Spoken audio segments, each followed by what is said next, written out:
Jai Sairam, welcome back to my channel. இன்னைக்கு இந்த பதிவில் நம்ம விநாயகர் சதுர்த்தி ஸ்பெஷலான பதிவு தான். இன்றைக்கி எதை பற்றி பார்க்க போகிறோம் அப்படின்னா, சித்தி விநாயகர் இருக்கார் இல்லையா, மும்பையில் இருக்கிற வலம்புரி சித்தி விநாயகர் பற்றி தான். அந்த கோயிலோட சிறப்பு அம்சங்கள், அந்த விநாயகரோட சிறப்பு என்ன, அது எல்லாத்தையும் நான் இந்த பதிவில் உங்களுக்கு ஷேர் பண்ணுறேன். என்னோட சேனலுக்கு தொடர்ந்து சப்போர்ட் பண்ணுங்கள், லைக் பண்ணுங்கள், ஷேர் பண்ணுங்கள், கமெண்ட் பண்ணுங்கள். ப்ளீஸ் மறக்காமல் சப்ஸ்கிரைப் பண்ணுங்கள், பெல் ஐக்கானை கிளிக் பண்ணுங்கள்.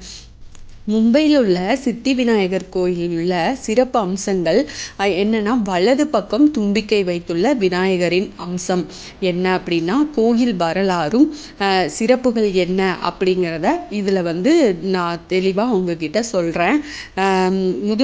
முழுமுதற் கடவுளான விநாயகருக்கு மிக பிரம்மாண்டமான கோயில் உள்ள இடம் மும்பையில் இருக்குது.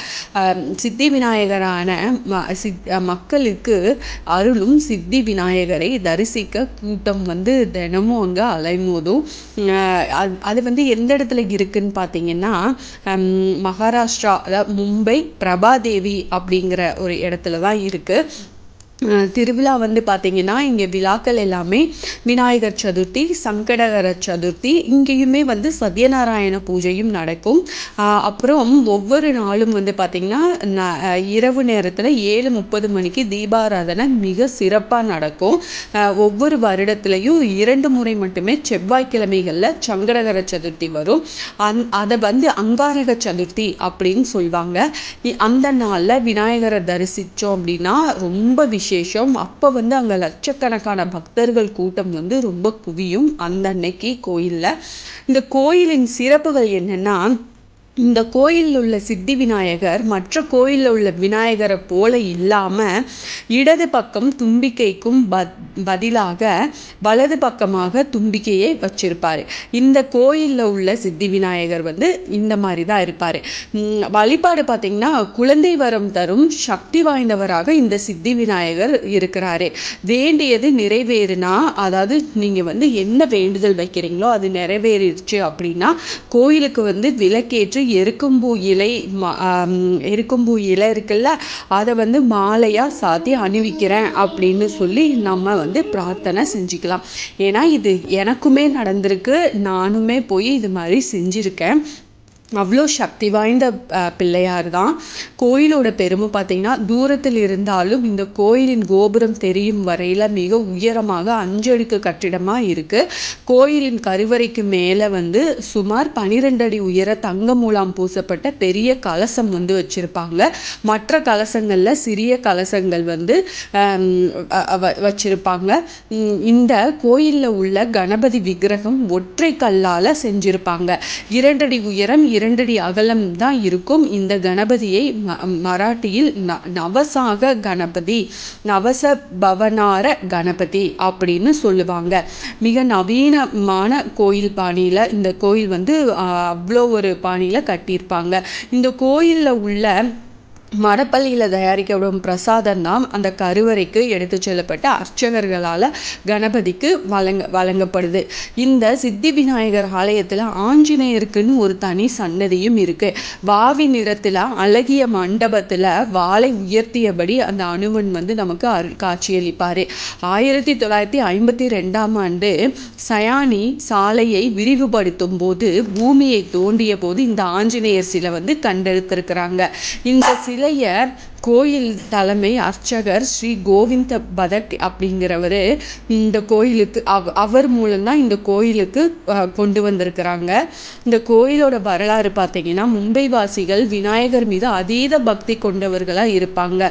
கோயிலுக்கு பார்த்தா நமக்கே தெரியும், 200 ஆண்டுகளுக்கு முற்பட்டது இந்த கோயில்.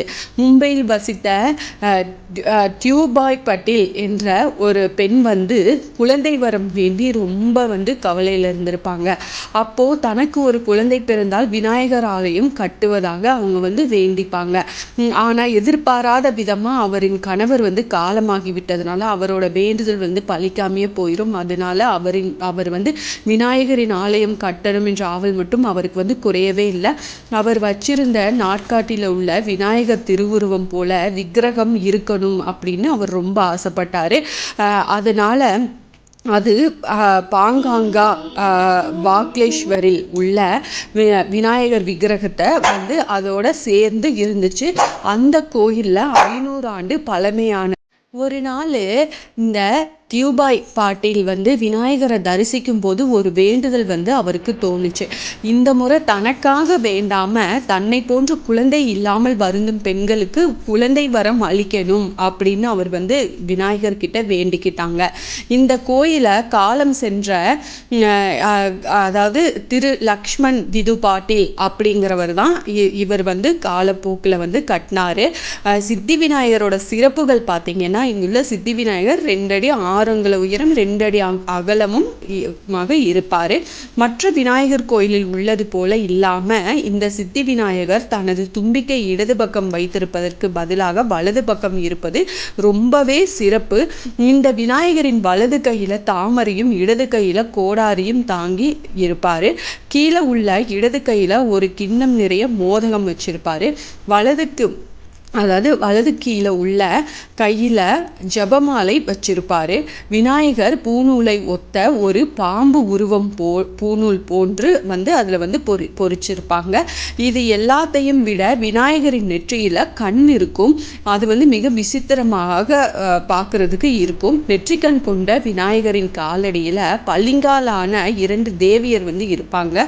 விநாயகரின் இருபுறமும் ரித்தி மற்றும் சித்தி என்ற 2 பெண் தெய்வங்கள் இருக்காங்க. இவர்கள் விநாயகரின் பின்பகுதியில் இருந்து முளைத்து இருப்பது போல வளைந்து முன்பகுதியில் காட்சியளிக்கும் வண்ணம் அந்த விக்கிரகம் அமைச்சிருக்கும். அந்த அளவுக்கு அப்படி அமைச்சிருப்பாங்க. 2 பெண் தெய்வங்களுக்கு உடன் காட்சி அளிக்கிறதுனால இந்த விநாயகர் வந்து சித்தி விநாயகர் அப்படின்னு வந்து அழைக்கப்படுது. இந்த கோயில் திறக்கும் நேரம் பார்த்தீங்கன்னா, தினமும் காலையில் 6 மணி முதல் இரவு 10 மணி வரைக்கும் திறந்திருக்கும். ஒவ்வொரு செவ்வாயும் அதிகாலையில் 4 மணிக்கே திறந்து நைட்டு வரைக்கும் தரிசனம் செய்யலாம் நாம். அதனால் நீங்கள் மும்பை போனீங்க அப்படின்னா கண்டிப்பாக மிஸ் பண்ணாமல் இந்த சித்தி விநாயகர் கோயிலுக்கு போயிட்டு வாங்க. உண்மையாக சொல்கிறேங்க, ரொம்ப சக்தி வாய்ந்த விநாயகர். நம்ம கேட்ட வரன் கேட்டபடியே கொடுப்பாரு. அப்படி இல்லைன்னா நீங்கள் இங்கே இருந்தே மனதார வேண்டிக்கோங்க, உங்களுக்கு அங்கே போகிற பாக்கியமும் அவரே கொடுப்பாரு. அவ்வளோ சக்தி வாய்ந்த விநாயகர். Thank you friends. இன்றைக்கி இந்த பதிவு போட்டதில் நான் ரொம்ப சந்தோஷம் அடைகிறேன். Thank you friends. என்னோட சேனலுக்கு தொடர்ந்து சப்போர்ட் பண்ணுங்கள், லைக் பண்ணுங்கள், ஷேர் பண்ணுங்கள், கமெண்ட் பண்ணுங்கள். ப்ளீஸ் மறக்காமல் சப்ஸ்கிரைப் பண்ணுங்கள், பெல் ஐக்கானை கிளிக் பண்ணுங்கள். மீண்டும் அடுத்த பதிவில் சந்திப்போம்.